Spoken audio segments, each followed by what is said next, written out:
to take this one down and put the next one up. Stand by. Hold, hold please. Hold please.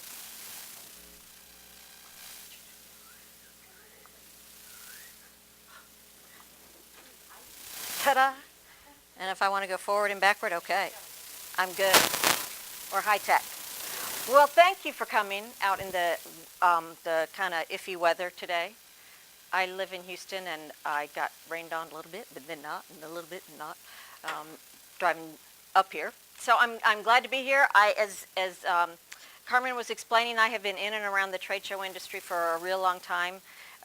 When I was in the hotel industry, I was an exhibitor at a lot of trade shows all around the country, travel-related, meeting planning kind of trade shows. And then when I had my own business for about 13 years, which was a sales training company, I worked with a lot of clients who were exhibiting at trade shows and people who were attending, and kind of got involved in that connection between customers and potential buyers, doing a lot of training and interacting. And now, through a weird quirk of events, I ended up working for Freeman, which is, as Carmen said, Freeman is the leading producer of trade shows and events, conventions, conferences all around the world. Something like 67% of the market share, which is really obnoxious. And sometimes it's, you know, you may interact with Freeman if you're an exhibitor at some large trade shows. Sometimes you're forced to interact with Freeman sometimes because they're the only company that's working at a particular venue. But it's given me an interesting perspective on trade shows, kind of from every different angle. So what we're going to talk about today is making the most of your trade show investment, because it is an investment. It should be part of your ongoing marketing budget that when you're planning for the year. Research that we have, and I looked up all of these statistics, and then I was like, it's after lunch. They don't want to hear all this crap. But there's a real trend towards organizations spending an increasing share of their annual marketing budget in the face-to-face environment. And it's kind of the trade show industry is now called face-to-face marketing, which is kind of funny. I like saying that better, though, but people go, what? Face-to-face marketing? What is that? Anyway, what we're talking about here is how to get the most impact out of your investment in those trade shows. So you've got little handouts there in front of you. Do feel free to ask me any questions. I don't know. Does that go? Is it? Okay. I'm fine. It's the after lunch thing. I don't know. Can I turn on another one? No, I tried that already. Yeah. No, because that's going to make me sweat because it's too. See, you. That's okay, isn't it? You've got it in front of you too. I don't want you dozing off because I know what time of day it is. You see, it's the sleep factor, Kyron. So here's what we're going to talk about today. 5 key areas for your success. Identifying clear and realistic trade show objectives when you go into exhibit at any particular event. Developing and implementing a pre-show strategy, some promotional activities you can do before the event takes place. Understanding and communicating all of your staff members' roles and responsibilities, assuming you do have staff members. Some of you may be such a small business that you're the only soul. I would recruit a friend or a neighbor if I were you. This is a 7-hour trade show, this expo. So that's a long time to be on your own. So we'll talk about some things related to that. We're going to look at ways to make a positive impression with what we call professional booth etiquette, sort of the things to do and not to do when you're there in the line of fire at the trade show. And then we'll look at some ways to ensure a long-term impact of that investment by developing a real targeted follow-up action plan. How many of you will be attending your first trade show ever coming up with this upcoming expo? Oh, they're pros. So you tell me what you know what you're doing. What are some things that have worked well for you at trade shows in the past? Multimedia. Wonder why he said that. Yeah. Uh-huh. Right.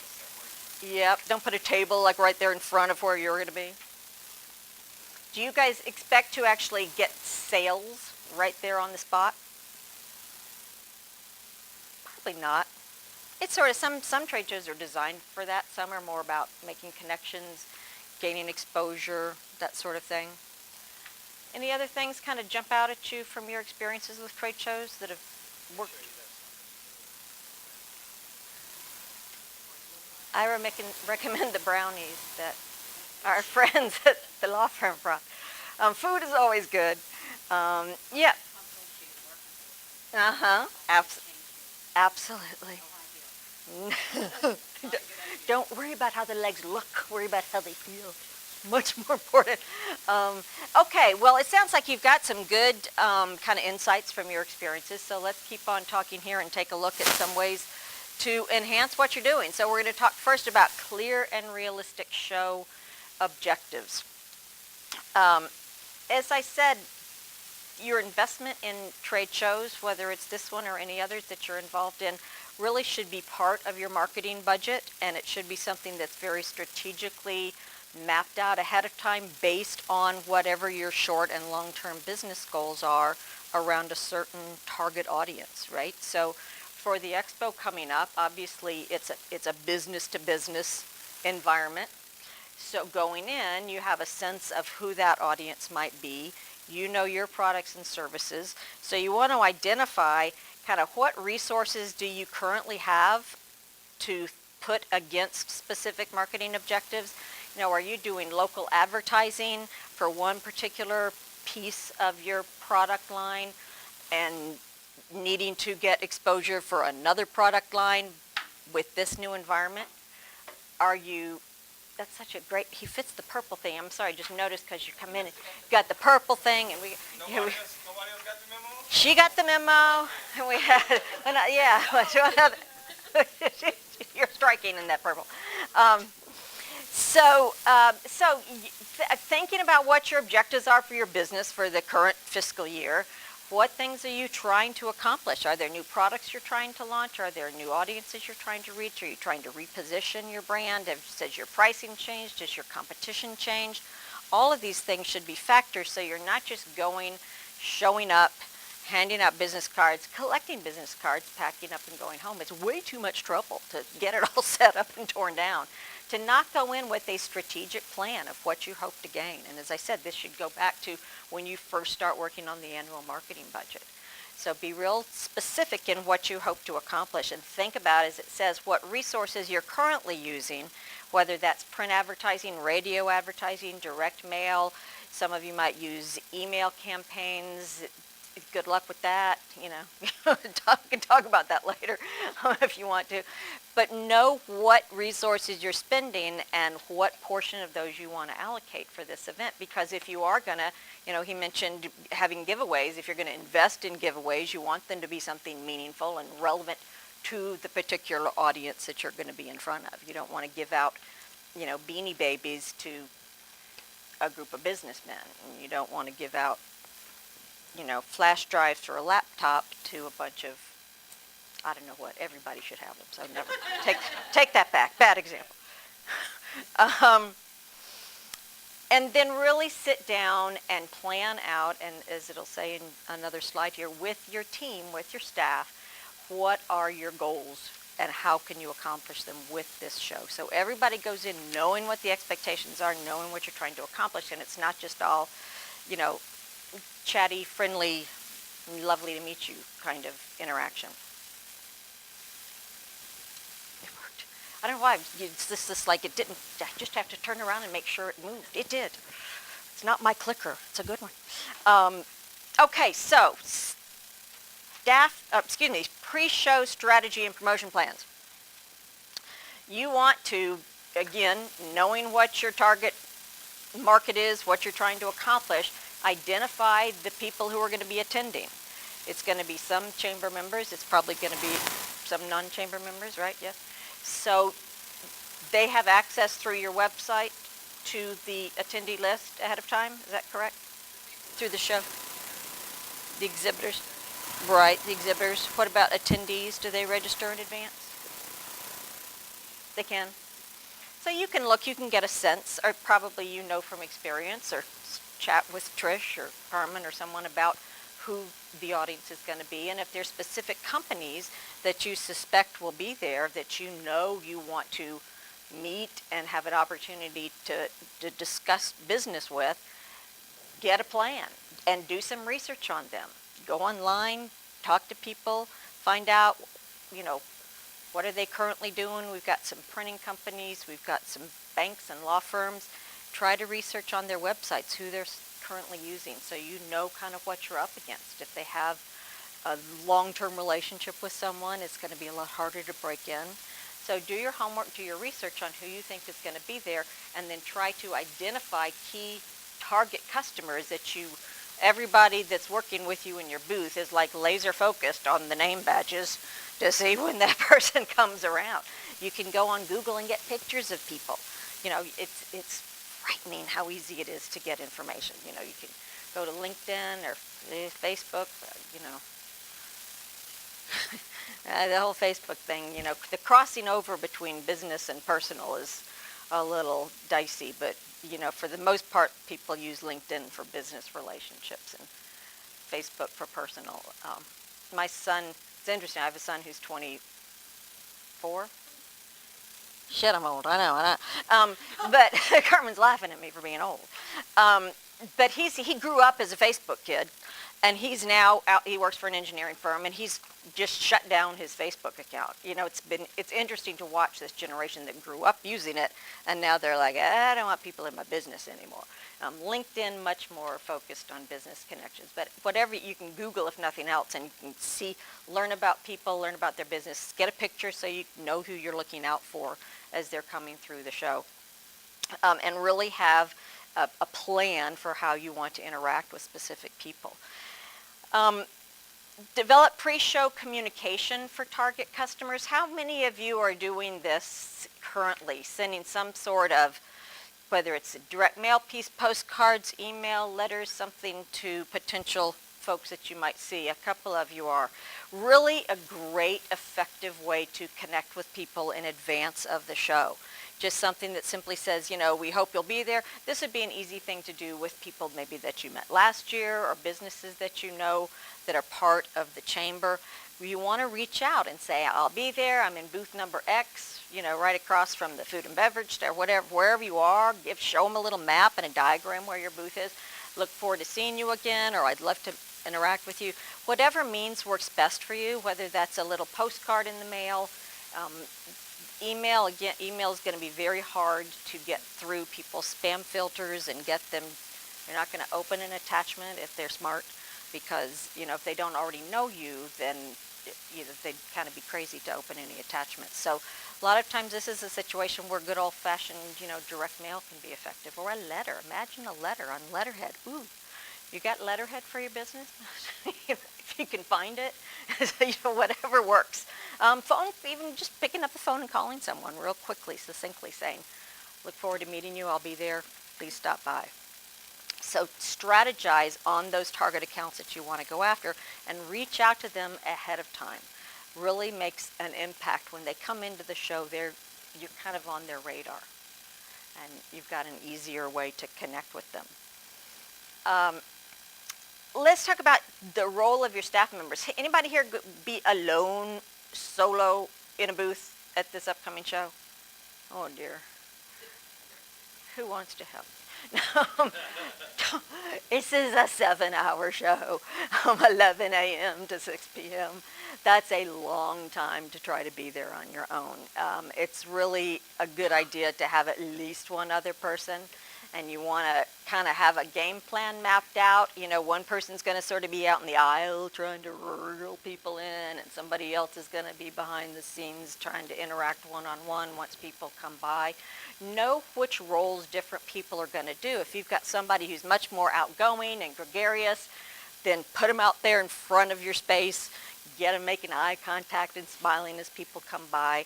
You don't want to just be standing there kind of looking around, reading something, and expect people to be drawn into your space.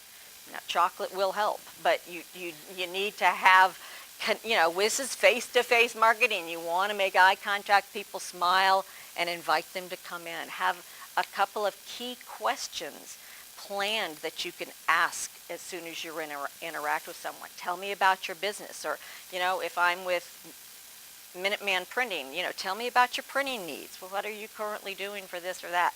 Couple of questions that will draw them in to start talking about their business as it relates to what you might be able to provide. So each person that's going to be in the booth knows here's my role, here's your role. You might trade out, I'll do this for an hour, then you do it for an hour. See what works best and keep you from getting bored with what you're doing. And then do scheduled breaks, at least like once an hour, at least, like a 10-minute break to rotate in and out so somebody can go just sit down or get a glass of water or use the restroom, whatever, just to kind of get your head out of that space because it can get kind of intense.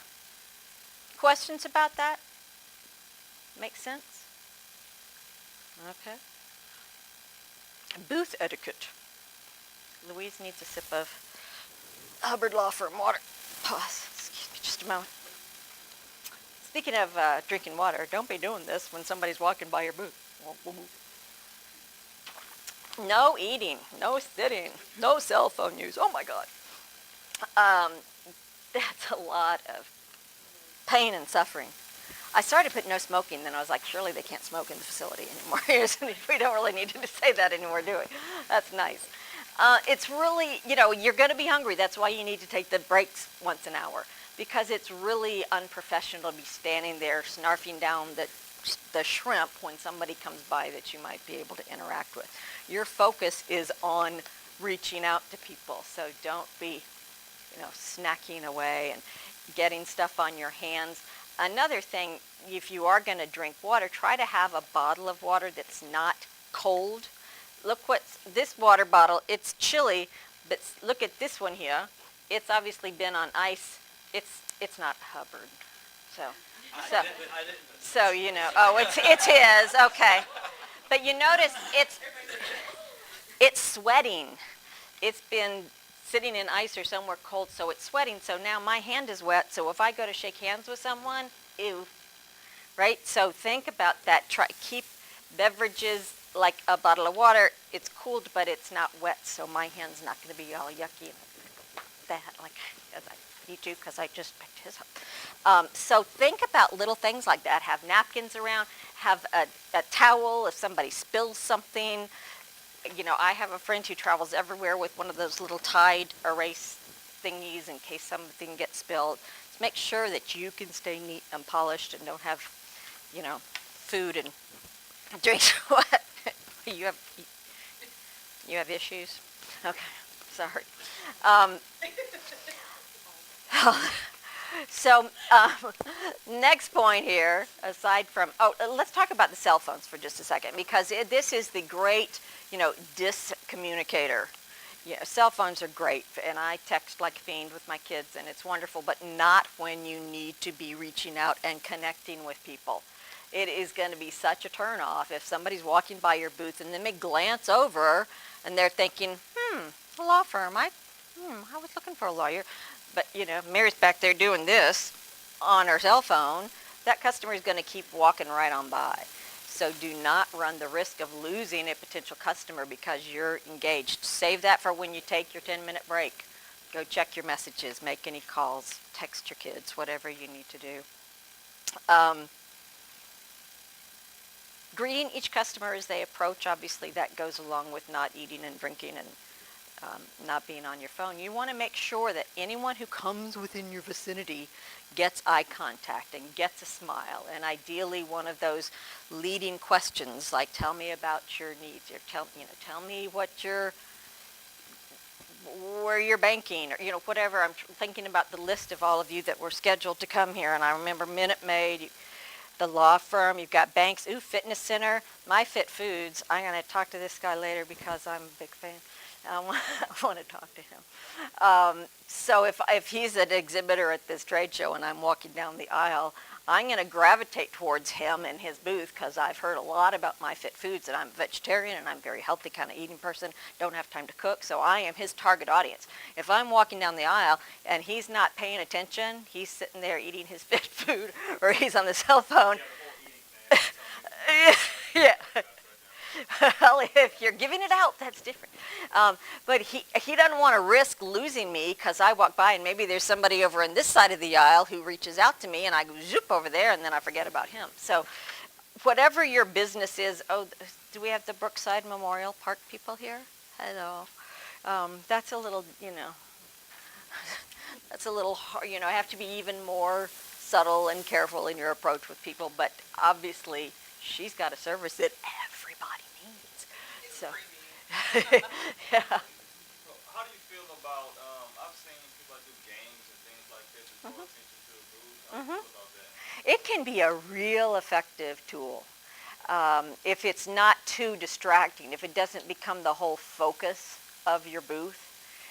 Games or giveaways that draw people in are great, but once you draw them in, you want to, I'm not going to say you want to use them, but you want to take advantage of the fact that you were able to draw them in. So it can be a great hook to get people in. I'll give you an example of something that worked really, really well last February. I went to Atlanta to the, it's called Training Conference 2012. It's an annual training and learning development convention and trade show, and huge, it's massive numbers of exhibitors, and one of the exhibitors ahead of time had reached out with a really clever direct mail piece that was kind of funky and different. It wasn't real straightforward trying to sell you something, but it was really kind of intriguing, and it talked about Twitter, and you could tell it was something cool and trendy. And so I kind of hung on to that. When I got to the trade show, they were one of the companies that had another little handout kind of postcard thing in the little bag. You go to register and you get a bag that's got a bunch of things in it. And that was one of the things. So I was like, oh, I remember that because it was real fun looking. Well, so of course, being the little doobie that I am, I go to their booth. I check their booth number, and I go. Well, they had signs actually all over the convention center. They had a Twitter campaign going on where if you put them into your smartphone so that it would accept their tweets, periodically throughout the trade show, they sent out a tweet that said something like, the first 10 people that get to our booth right now are going to be entered in a drawing to get, there was an iPad and an iTV, all these little things that everybody wants. Well, you should have seen by the end of this was an all-day trade show. I mean, as the day built up, the word of mouth was like crazy, and those tweets went out, and it was like a stampede to get to this booth. But they were really smart because they had their people. It was kind of like when you're watching a basketball game and they've got a zone defense. It was like their salespeople were like in areas around the booth space, getting people in and visiting with them. By I think the third time I went, when I walked up, this same guy, he knew my name, he remembered where I was from and who I worked for. It was a company that produces training manuals, like they print and bind and ship, kind of. So he was by the end of the day, I felt like he was my best friend when he saw me coming by. They were so smart in the way they did this. There was follow-up afterwards. They called me. They kept sending the cute little things in the mail. My company's based in Dallas, and they had a Dallas office, so I connected them because they were just so effective in the way they reached out and engaged people and learned about them and remembered. They weren't trying to sell. They were really trying to just engage and learn about you. So I connected them with our training department in Dallas, and frankly, I'm not sure where it ended up going from there. However, that same trade show just took place a couple of weeks ago in Orlando. I didn't get to go this year.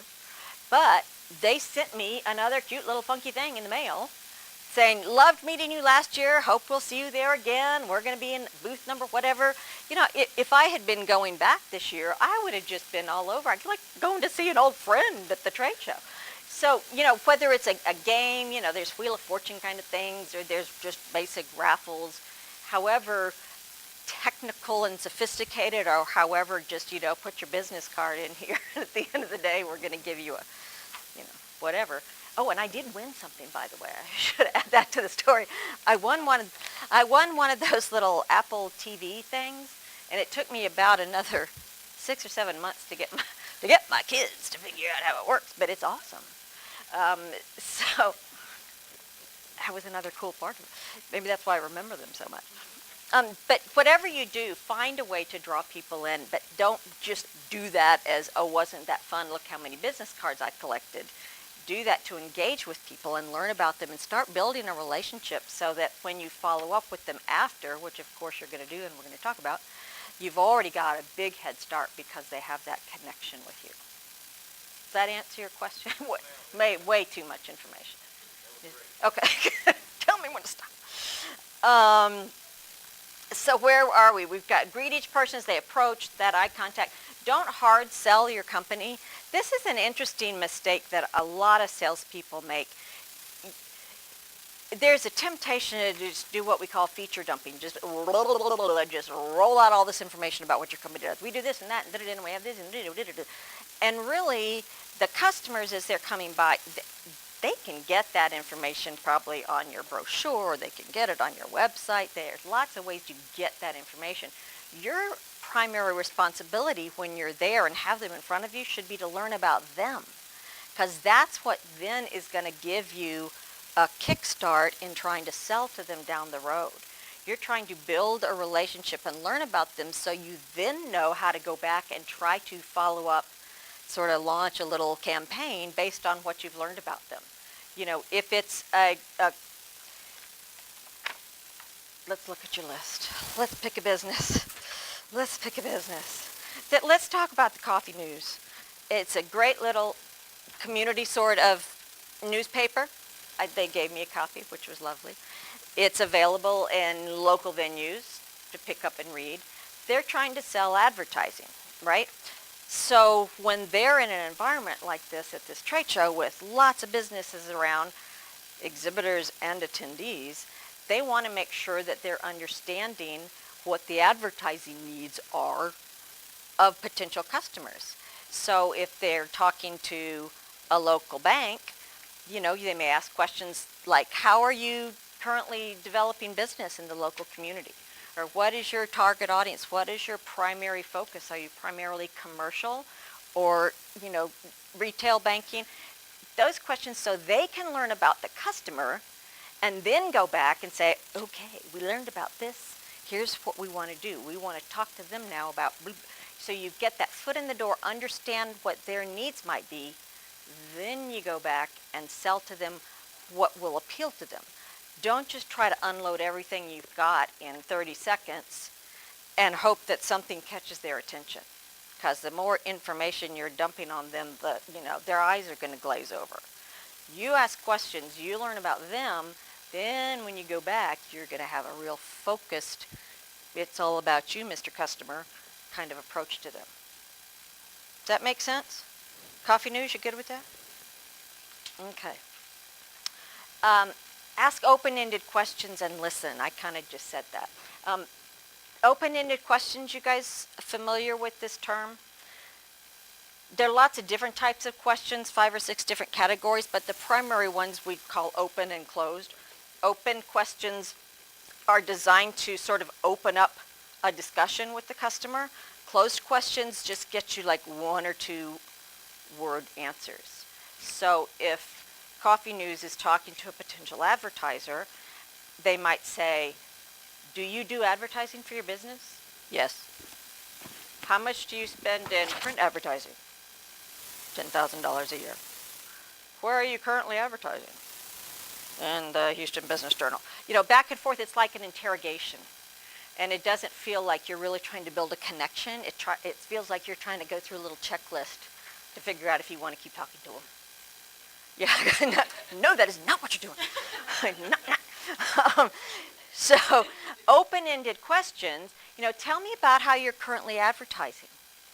They start talking, and it becomes a conversation. You appear to be really interested. You know, what new markets are you trying to reach this year? You know, how are you budgeting for print advertising in the next fiscal year? Whatever it might be, open those questions up, and then the real key is stop talking and just listen and let the customer keep talking. Because a lot of times, here's an example, if they're going to, here comes the banker and they're coming up to the Coffee News booth, and so they're going to try to ask a great open-ended question. They say, so tell me how you're currently spending your advertising budget. Print? Radio? What just happened? Like they had an open-ended question. Tell me how you're currently spending, which if they, you could get all sorts of great information, but when it's like they're now giving them a multiple choice, print, radio, and all they're going to get is yes, yes. So ask that open-ended question and then have the discipline to listen. Sometimes, again, you think, oh my God, I've only got this person for 30 seconds. I better talk as fast as I can. That's going to turn them off. These poor people are going up and down the aisles, going to 130 booths or however many. You know, if you take the time to listen to them, they're going to feel special. It's much more important to be interested than to be interesting. If you're interested in them, it's going to attract them to you. So plan a few open-ended questions and then whoop. And a great way to do this, the clipboard, the good old-fashioned clipboard with notes. Now, if you have an iPad and you have the finesse to be loading information into an iPad without losing eye contact with the person that you're talking to, then knock yourselves out. Most people, that's a little tricky. I've always just gone in, I have a clipboard and I have a whole bunch of sheets of paper. I usually have like a top half and a bottom half, and it just says name, maybe something like mentioned has a kid in college or has a Jack Russell Terrier, you know, if there's something weird that happened, you know, it looks like Billy Joel, you know, I meet him, I'm writing that down. I'm never going to forget him because he looks like Billy Joel. Seriously, you know. So something that'll help you remember them. And then just as they're talking and you say, tell me about your advertising, they say, oh, well, you're just jotting down in shorthand, kind of radio, Houston Business Journal. Ooh, nothing in the local Humble area. You know, so you're just making little notes just in shorthand. And then depending on if you've got other uses for the business cards, what I always did was I stapled the business card to that sheet, and I'm good to go. I don't have to think anymore. Done. Put that one behind me. Go on to the next person. Then you've got a great way to roll your sleeves up and get started really doing the cultivating of new business when you get back. My assumption is you're using blank paper, not lined paper, and not using. You know, that's a very good question because some people require lined paper. Other people would not want it to be lined, and it depends on if you're a linear thinker or if you're more right-brained and think. No, it really has to do with if you're left-brained or right-brained. So whatever works for you. Okay, I was thinking when you said you didn't look down, that you Yeah. had lines and you started all over that would distract you. Yeah, it just, you know, I've learned the hard way that it's different strokes for different folks, so whatever works for you. If you want columns, a grid, my son's an engineer, okay? He's all about the grid. My daughter's a dancer. She's like, I'll write this here. Oh, can I have colored markers? You know, whatever works for us. It's just a tool for you going back. Open-ended questions, listen, clipboard with little sheets where you can take notes. Collect those business cards, staple them, whatever makes sense. Good? More questions about that? We okay? Follow-up action plan. This is where stuff really happens. The statistics for the number of people who do not follow up after exhibiting at a trade show will blow your hair back. It's like 79% never follow up. And another 10 or 12% don't follow up until a month later. After 3 days, and again, I didn't want to bore you with statistics, but something like after 3 days, 70% of the people that you saw will remember you. After a week, like 10% will remember you. And after a month, it's like 2%. So the immediacy of your follow-up is critical. That's why having your little notes and taking those, you know, that information down ahead of time, planning out what your follow-up is going to be before you even go to the show. So you get back to your office, you've got all your little sheets. It's really easy to then do whatever makes sense for you in your business, but you're going to, what I've always done is sort of categorize, like these are the hot prospects, these are the ones I got to call them like the next day. You know, and that may be 2 out of 100 people that you saw. And then here's another bunch that, okay, I'm going to be sure I've got something planned to follow up with this group after 3 days. And, you know, so kind of lay out ahead of time. Again, here's my plan for the really hot ones, and here's a plan for everybody else. If you don't do it within 3 days, you've really lost a tremendous amount of the edge that you gained by investing in the show and being there to meet with these people. It's about building connections. You want to be memorable. If you wait too long, it's going to be too late. This trade show coming up is on a Tuesday. Your follow-up should all be done and gone by Friday. So schedule time. You're already going to be out of the office that whole day for the trade show.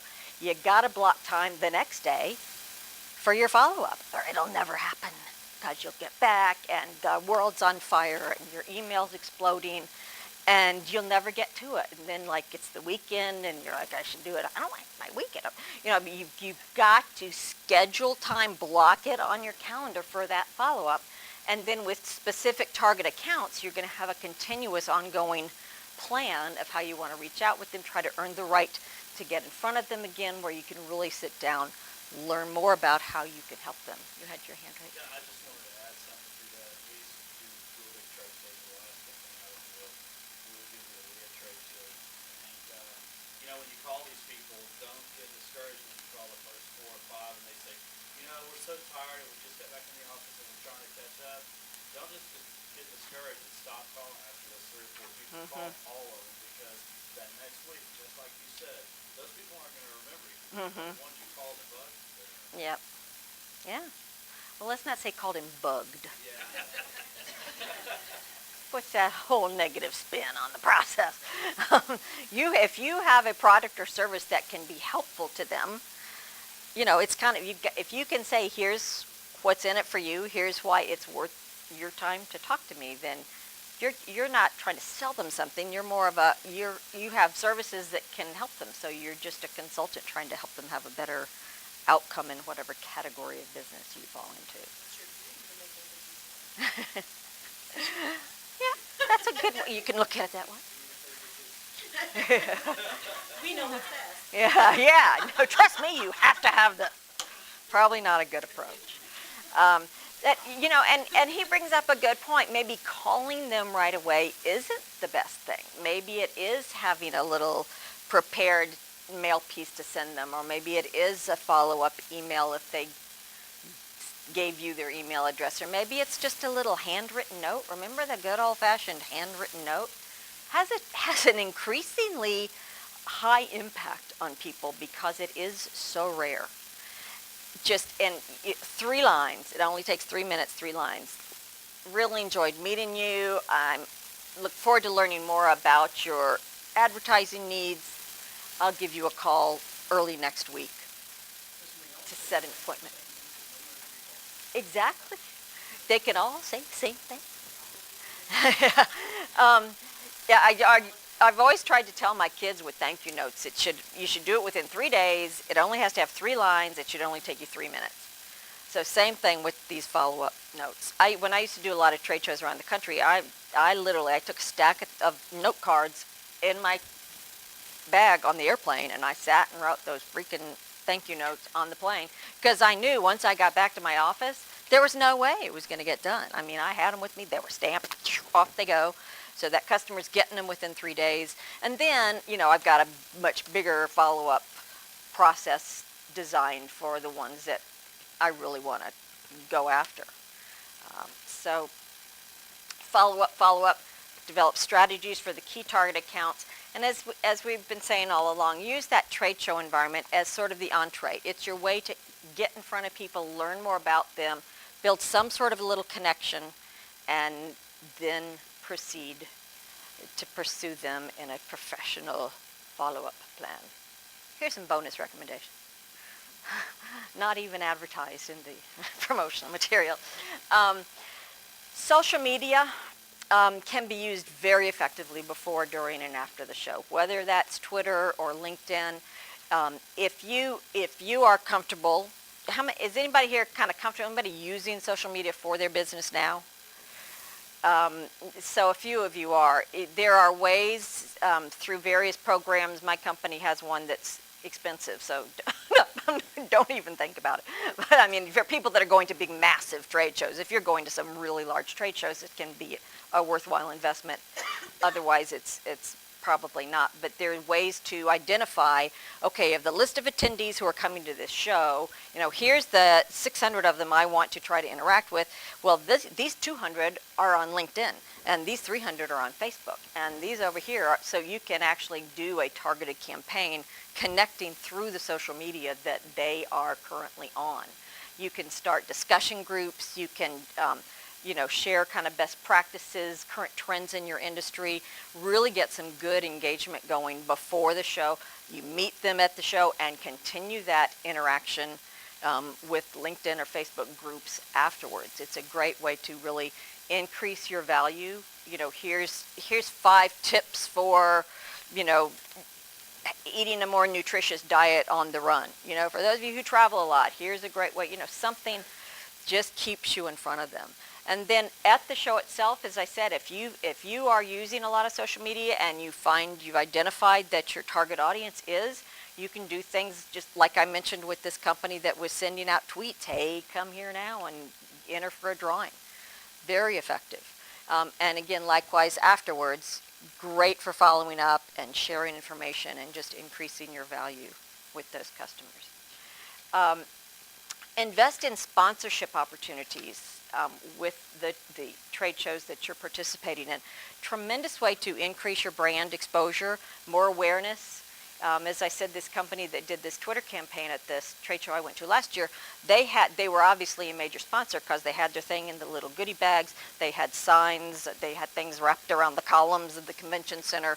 I mean, they got outrageous brand exposure. And their kind of funky look really helped a lot, these kind of cool colors, and obviously I liked it. It was really, I kept everything. I really liked it a lot. I was impressed. So I know that the chamber here has an annual process where you can invest in, one time a year, kind of what are the different opportunities to sponsor things, and you can plan out your resources for the whole year. That's a great idea. So strategize and remember the value of this environment is going to increase if you are exposing your brand in several different ways, whether it's, through signage at the show and then direct mail ahead of time and Twitter while you're there. The more different touch points you have, the more memorable you're going to be and the better your chances of gaining, kind of earning the right to continue in a sales discussion with them going down the road. Follow up. I mean, that, if you don't, then you've just wasted a lot of time. Your feet are hurting for no good reason. I get alarmed at the lack of follow-up. This show that I went to a year ago was the last really big trade show I went to, and I think there were about 6 companies that actually followed up with me. There were probably 400 booths, and I probably talked to people at least 150 of them. So, I mean, all you got to do is some kind of follow-up, and you're light years ahead of everybody else. And if you're not planning that, scheduling the time, investing in some sort of means of connecting with them after the show, you're really kind of, just going to have a great day on March 26th, but not get a long-lasting impact. So follow up and plan for it. Most important recommendation, the key to success, is wearing those comfy shoes. Seriously, you'll get cranky if your feet hurt. Or you're going to be doing this, or you're going to be sitting down, and you're not going to be able to engage with people. So all of these things, just part of planning ahead of time and making sure you're at your best advantage. Get a good night's sleep the night before. All those things are important. So that's all my my prepared remarks. I've never said that before. That sounds so formal. That's all my prepared remarks. But let's talk about some other ideas or discuss any questions that you have. What are other things on your mind as you prepare for this upcoming show? Are there any questions about maybe how to set your booth up or has everybody already got in their mind where it's going to be, where everything's going to be? You know the space, you know the shape of your booth. There's a great floor plan on the show website. You can see where you're going to be located. Get, you know the dimensions, which way you're facing. So you want to plan out what you're bringing. make it attractive. How many of you are doing like a give, like something that a drawing or something? Are any of you doing that? That's a great way to get their information too. And it's Yep. also a great way to be like, since our cousin's publicity, that's a great stuff. Yep. Yeah. Hey, we're Yeah. gonna be in there, and here's Yep. what we're gonna offer. Let them know ahead of time. That's Really newsworthy. build up interest. Check with Carmen. She'll get you in the press.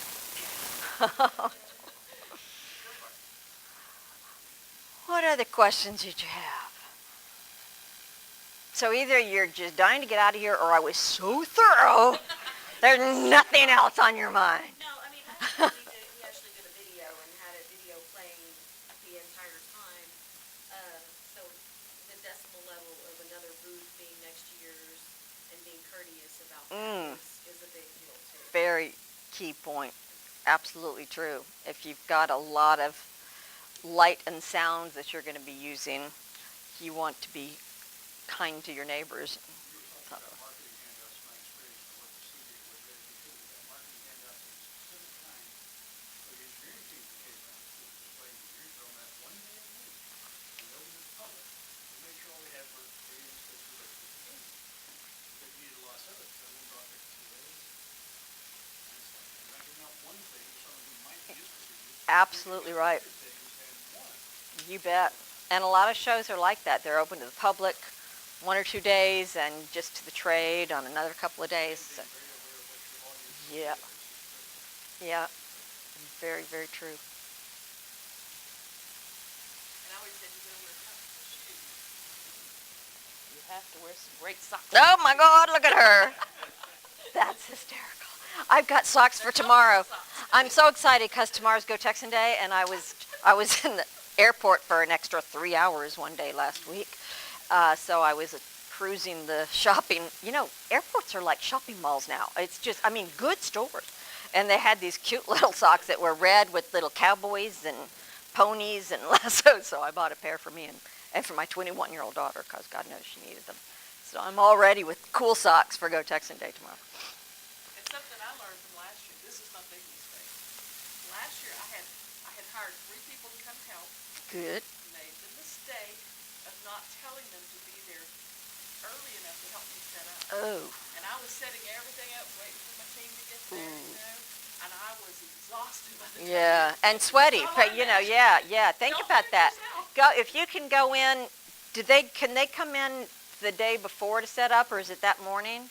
Okay, so come in that morning in jeans and sneakers and get your stuff set up, and then go to the, change and come out in your nice looking stuff. If depending on the nature of what you've got to set up, you don't want to go in there with your nice clothes on and be screwing things in and hanging things.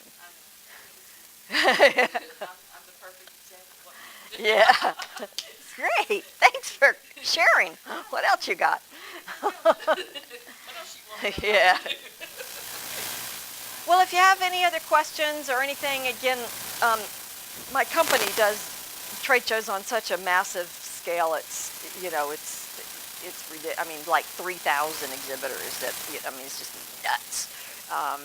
But I'm just little me, just down the road in Houston, and I'm happy to help answer any questions. I've got my business cards up here, so if you want more info. Used and for sale? No, I don't. Yep.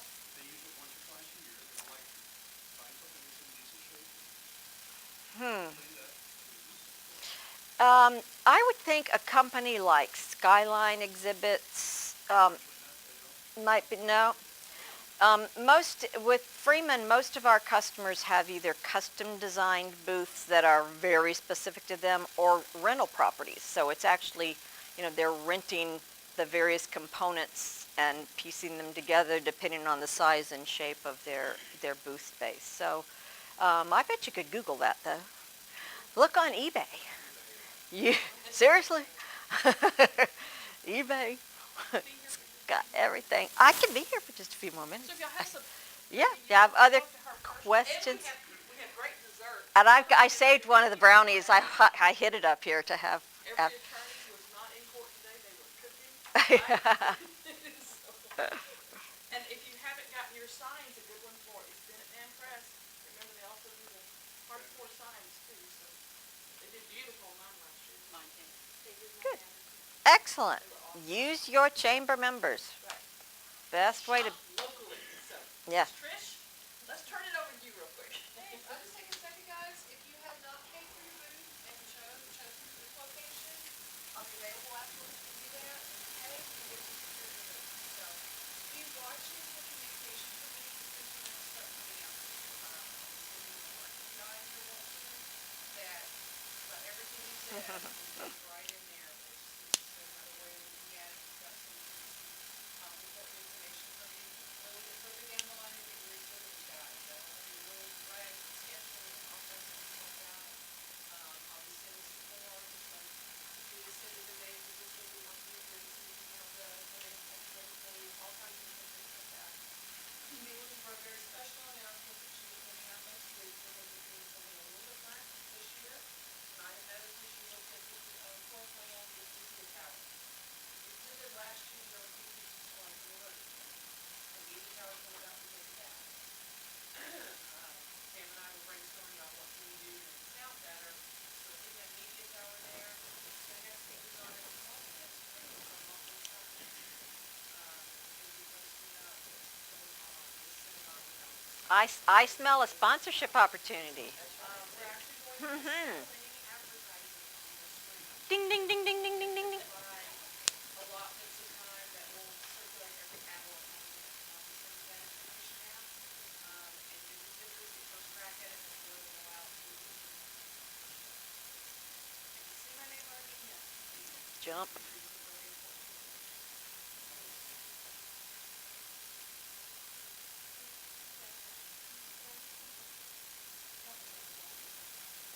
This is a very important information. And for those of you that are also doing